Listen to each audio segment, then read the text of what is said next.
Seorang siswa sekolah dasar menjadi korban penikaman di Jalan Bawakaraeng, Makassar, Selasa kemarin. Akibat penikaman ini, korban mengalami luka tusuk di bagian punggung.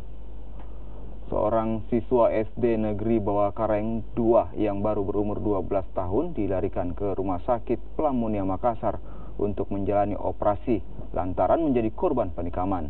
Berdasarkan informasi yang dihimpun, korban bertemu seseorang di pinggir jalan saat pulang dari sekolah. Pelaku dan korban sempat saling bercerita, namun tak lama kemudian pelaku mengeluarkan badik dan menikam korban di bagian punggung. Kini polisi masih mengejar pelaku dan mencari tahu apa motif pelaku. Pulang itu anak, baik-baik pulang, langsung ke mobil guru, kasih ke mobil guru. Tiba-tiba dia lari di kaki. Saya mobil guru sudah keluar, tiba-tiba itu guru, pulang ke guru tuh, saya masuk kembali. Itu anak kembali, pasapang. Apa kejadian apa? Langsung kaget.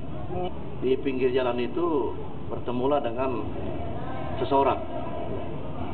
Pada saat dia bertemu, dia ada semacam saling tanya-menanya begitu. Tanya-menanya seperti itu. Kemudian tidak lama kemudian si pelaku ini dia cabut badannya, dia tikam si korban ini, kena punggungnya satu kali. Ya. Pelaku sudah diidentifikasi kan?